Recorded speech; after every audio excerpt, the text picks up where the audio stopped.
lot of haterade in the comments. A lot of haterade. That's why the show is called Fouls and Trolls. Fouls and Trolls.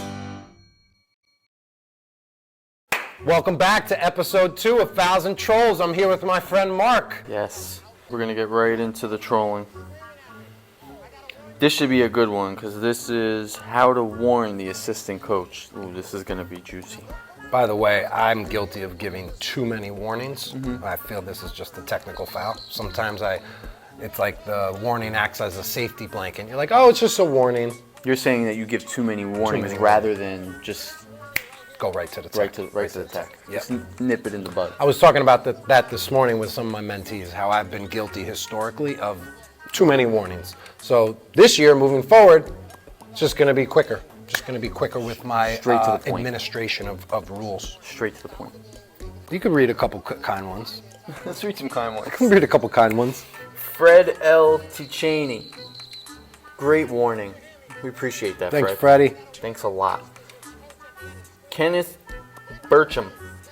I never want to leave Ref Talk. Love these videos. Oh, Kenny, we want to keep you here with us. Yes. Stay with us. Stick around, Kenneth. JD Jordan _.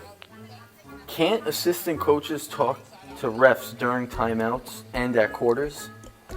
You would know more. Yeah, I mean, sure. It just depends on how you're talking, how you're communicating. Yes. Are you shouting at the referee in the middle of his call, like in this video? Yep. Or are you going up to the referee when they're alone and they have free time and speaking respectfully and asking them a legit question? So yes, of course you can. The question is, how do you communicate? That's what you need to be self-aware about. That's the biggest pattern that I see. That people are communicating, but they're communicating very loud and disrespectful. And like we were saying, in another episode, it's like someone going to your job and heckling you, and not only are they heckling you, they're being pretty vulgar when they're doing it. They're not being kind. Not being kind. They're not being kind souls. You should send them to the word wall. They don't know about the word wall. Put up a word wall. You gonna throw that in? Throw it in. Yeah, word wall. Be kind. Coach is screaming at me. Don't let coaches scream at you. Can you read this one? Pete Snides. This is just me, but I find shorts on refs very unprofessional and tacky. Pete, this is a summer game. Okay, in the summer, referees wear shorts. In a scholastic game, in a JV, varsity, college game, they're going to wear pants. Why are you saying that it only should be straight up pants? Yeah, you see. Or he's treating it like this is a college game. Do you think my knees were unprofessional? Was it something about my shins or my kneecaps? He was going to tech you up. Nalu. I'd have a love-hate relationship with this ref. When would you love me and when would you hate me? You got to be consistent, man. That's a little emotionally unstable for me. I want in the middle, either pick one or pick the other.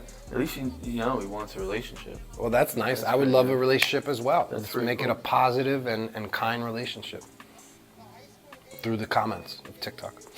This is cool. Thanks, Willie. I sometimes get fired up, but at the end of every game, no matter how I think the ref did, I tell them, great game and thank you. That's kind. We wish more people would adopt that mindset. It says great game and thank you probably after scolding you for 90 minutes straight. That's all that matters. He said good game. He was nice after when his emotions were back down. He said sorry. I said sorry. He took accountability. You know what's better than accountability? Having the self-awareness to not screw up in the first place. Yes. Saying like, see, why can't I get this guy at my AU tournament? You know what the funny thing about that comment is? They all want you to show up until you screw something up. Yeah, and then you're not that guy anymore. How often does that happen? Everyone before the game, coach or, being nice and buddy-buddy with you, and then once the game starts? Yeah. This is why I tell our officials to not be buddy-buddy before the game. Yeah, Keep it professional. Yeah, they think they're emotionally manipulating you. Yeah. Yes. I'm unmanipulatable. Yeah. Chris Garcia, 3152. Well, make the right calls and you wouldn't get yelled at. And my response? I'm not worried about getting yelled at, little bro. I had the little bro. Ooh. I'm like a mentor to him. Did he respond back? No, he didn't respond back. Immediately following an ejection of a coach. Launched him. He got launched with 3 seconds left in the game, Mark. 3 seconds left in a tie game. He had nothing to lose. Apparently not. But he was quick to blame the refs after the game. He had nothing to lose. Refs need to open their eyes and call fouls the entire game, not just pick and choose. You shouldn't make jokes about body parts. Not cool. They're not saying that to you when the call goes their way. Of course not. Like, are you picking and choosing for them then? No, they're not going to cheer when a block charge call goes away from them. And they're not going to say, yes, that was the right call, ref. It's not consistent. It's not consistent. They're not being consistent. It's an emotional bias of sports fans. Yes. We're trapped in the middle of this emotional roller coaster. Corey Russell. Hey, Corey. Or you could have empathy for the game. How would you go about having empathy for the game? Can you saying list that any you way? should understand and not eject. Oh, yeah. Be understanding. Yeah, be empathetic. Be empathetic. For the emotion. And disregard impulse. the disrespect? You should be more empathetic to emotional impulse. Okay. Yeah. Yeah. Okay. Or you could just be more mature. Yes. And have more humility. Double down on that. Have more patience. If you're patient, you're not going to overreact like a wild man. D. Hey, D.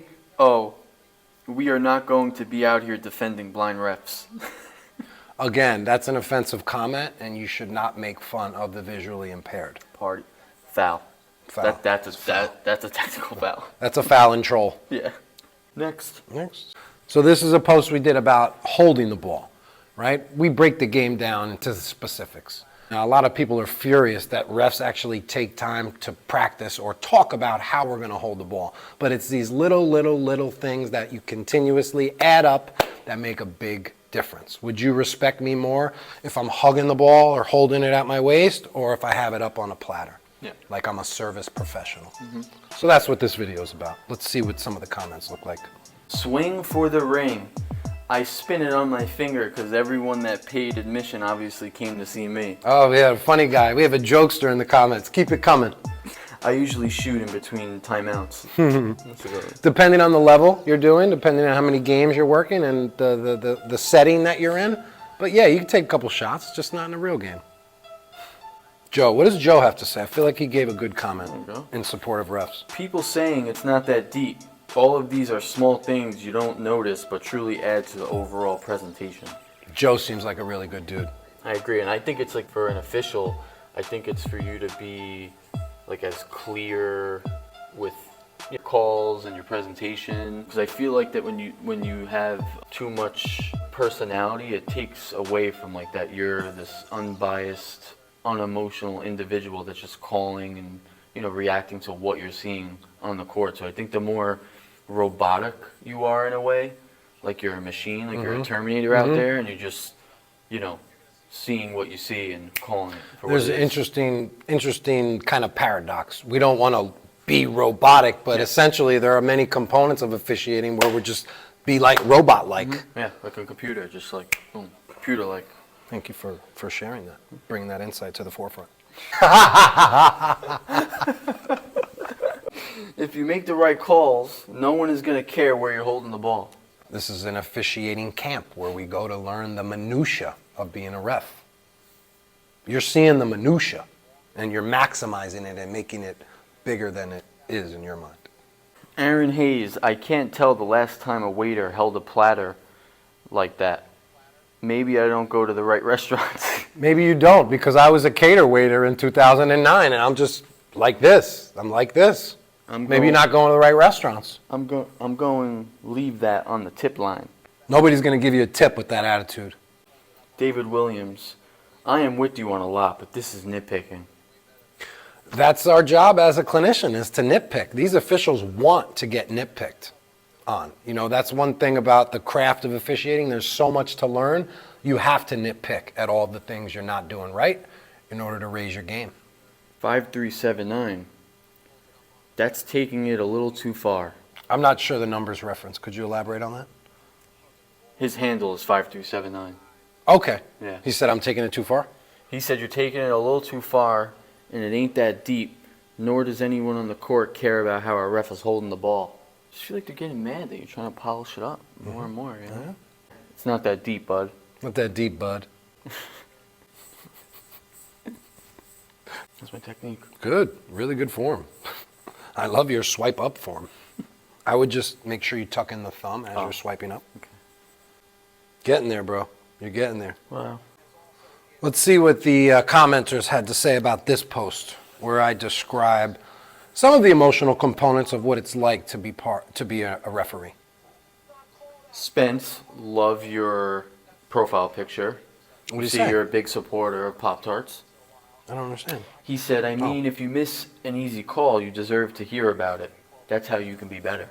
That's one of the misconceptions. Just because we make a mistake does not give you the right or the platform to then scream, violate, or yell unsporting comments. I think your Pop-Tart flavor selection could be better. I think you thought wrong. That's what I think. You don't even eat s'mores Pop-Tarts. You don't even eat the s'mores. Come on. Basketball refs are so soft. Why would you feel that way? You're just going to get that close to my face and whisper it like that? You're soft. Okay, that's a little creepy. But why do you feel that way, sir? Why do you think we're soft? I don't know. Because you have rules. Because we have rules. Because we have to make hard decisions that people don't like. Yeah. Caleb Thompson, if Putin was a ref. I get a lot of Putin comparisons. I like the Derek Jeter comparisons a little better. The Putin reference has been mentioned in the gym quite a few times. Oh, about me? Yes. When I leave, they say it? They Yeah, don't want to Mike calls you Paul P. Okay. He could call me out in front of me. He doesn't have to say it behind my back. I want him to feel open. I want it to be a safe space. No, is it Mike? It might have been. It might have been. No, it might have been it. It might have been it. You got to create a culture of having a safe space in here where your clients can talk freely in front of each other. I don't know if they know you that you mess around like that. Mess around and find out. You are such a mechanics nerd. Ha ha ha. I love the content. Thanks for doing this. Reffing is the best. That's what I'm saying, partner. Appreciate you for liking the content and commenting in a positive way. Noah Coach. Refs suck. No coach, refs suck? Noah Coach. Noah Coach is his name? Yeah. Noah Coach? Yeah, and he said refs suck. Okay, so he doesn't like refs. I bet you he has a long list of things he doesn't like as well. He's a lacrosse player. He's an athlete, so he doesn't have a nice relationship with refs, I don't think. Well, listen, we're not going to speak negatively about lacrosse. I referee girls. No, I lacrosse. wasn't. No, I wasn't. He is a player. He's a player. I'm saying he competes against the other team and the He competes against second string players when he gets scrub time and blowouts. Oh, damn, that's crazy. J. Lou, dude, look like Putin. I That's know. crazy. We know. Dak Lescott. Dak Lescott. I think he's talking about your boy. Okay, Yeah. okay. I like the play on words. Coming at Pedro a little bit. I like that. All right, pick one more and then we out. This is a big one. 439. There's a lot of comments in here. Some fans really like an energetic N1 signal from the referee, but I bet you it's only when it's for their team. Yeah. They don't like that when it's against their team. That's what I'm saying. It looks a little agitating maybe. So we want to be emotionless, keep it businesslike, and just score the goal. Yeah, it makes you feel like that you're emotionally involved in the game, and you're too aware of, the current emotion of the situation. And I don't think that should matter, to the official. We got to be emotionless. Yes. Like a robot, as you said before. Robotic-like. Yeah, this is crazy. We done? User, we're just gonna sit here and act like that's not Vladimir Putin. Dude, that's like the third one. I get a lot of that. What the hell? It's all right. Braden, there you go. Never thought I'd be interested in watching film on a ref. Appreciate that. Appreciate your time, Braden. Thank you. Learn something new every day. Thank you for being interested in officiating. They've told me. No, they have told me. Referees really tell me, I love that N1 call because when the ball went in, I'm like, yeah, it's like you get juiced up, you get charged up. Mm-hmm. But we're the ref. We're not part of that institution. We're not part of that team. We're not part of that fan community. Loss said, gotta disagree with the delayed whistle. I hate late whistles. Don't hate anything, especially whistles. He likes early whistles. Well, you have an early whistle, you're going to be stopping the play prematurely a lot. Every play is different. Some plays require an early whistle, you kill the play right away.